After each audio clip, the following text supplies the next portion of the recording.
Hi friends, ఈ మధ్య ప్రకటించిన ఆంధ్రప్రదేశ్ కానిస్టేబుల్ రిజల్ట్స్లో ఎవరికైతే 1 మార్కు 2 మార్క్స్లో జాబ్ మిస్ అయిందో వాళ్ళందరికీ, అదేవిధంగా తెలంగాణలో కానిస్టేబుల్ జాబ్స్ కోసం ఎదురు చూస్తున్న విద్యార్థులు కూడా ఒక మంచి అవకాశం అనమాట.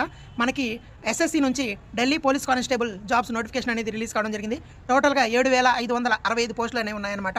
సో ఎవరైతే ఇంటర్ కంప్లీట్ చేసి ఉన్నారో 170 సెంటీమీటర్ల హైట్ అమ్మాయిలైతే 157 సెంటీమీటర్ల హైట్ ఉన్నారో వారందరూ కూడా ఈ కానిస్టేబుల్ జాబ్కి అప్లై చేసుకోవచ్చు. సో ఎగ్జామినేషన్ డీటెయిల్స్ ఏంటి, ఎగ్జామినేషన్ సెంటర్స్ ఏంటి, అదేవిధంగా ఎవరెవరు అర్హత ఉంటుంది, ఎగ్జామినేషన్ ఎక్కడ రాయొచ్చు, అదేవిధంగా ప్యాటర్న్ ఏముంటుంది, ఫిజికల్, అదేవిధంగా పిఎంటీ ఎలా ఉంటుంది, ఇదన్నీ కూడా డిస్కస్ చేద్దాం. టోటల్గా మనం పోస్టులు చూసుకుంటే 7,566. అందులో కానిస్టేబుల్ ఎగ్జిక్యూటివ్ అని ఉన్నాయి 1914 పోస్టులు. తర్వాత కానిస్టేబుల్ మామూలు మేల్ అని కొన్ని ఉన్నాయి. కానిస్టేబుల్ వచ్చేసి ఎగ్జిక్యూటివ్లో డిఫరెంట్ టైప్స్ అనేవి ఉన్నాయన్నమాట. ఫీమేల్కి అయితే 1047 పోస్టులు ఉన్నాయి.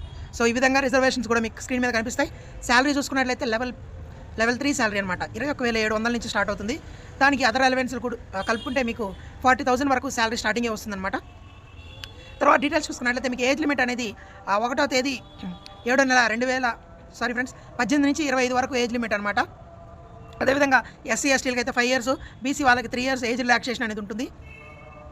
తర్వాత చూసుకున్నట్లయితే మనకి 12th క్వాలిఫికేషన్ అనమాట, అంటే 10+2 క్వాలిఫికేషన్ ఉంటే సరిపోతుంది అనమాట.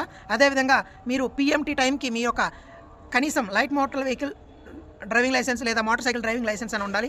సో మీరు దీనికి అప్లై చేయాలనుకుంటే ఇప్పుడే డ్రైవింగ్ లైసెన్స్ కూడా అప్లై చేసుకోండి. అప్పటికి మీకు డ్రైవింగ్ లైసెన్స్ కూడా వచ్చేస్తుంది కాబట్టి ప్రాబ్లం ఉండదు.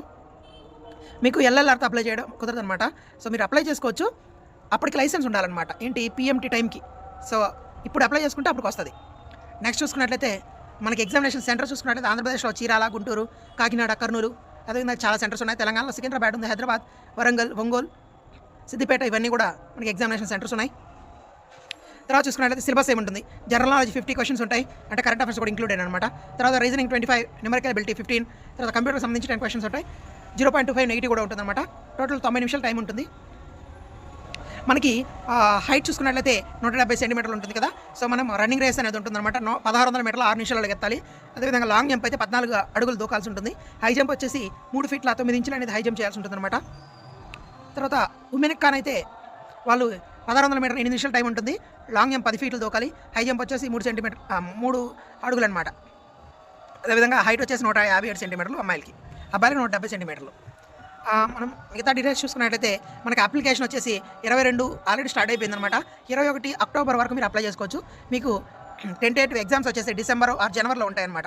సో దీని తర్వాత ఫిజికల్ టెస్ట్ అనేది ఉంటుంది. తర్వాత డాక్యుమెంట్ వెరిఫికేషన్, మెడికల్ టెస్ట్ చేసి మీకు జాబ్ అనేది ఇవ్వడం జరుగుతుంది. సో మీరు దీన్ని తప్పకుండా అప్లై చేసుకోండి. ఎస్ఎస్సి వెబ్సైట్లోకి వెళ్ళి ఓటీఆర్ రిజిస్టర్ చేసుకొని మీరు అప్లై చేసుకోవచ్చు. ఆల్రెడీ మీకు ప్రొఫైల్ అనేది ఉన్నట్లయితే మీరు డైరెక్ట్గా అప్లై చేసుకోవచ్చు అనమాట. సో వాయిస్ కొంచెం డల్గా ఉంది, మీరు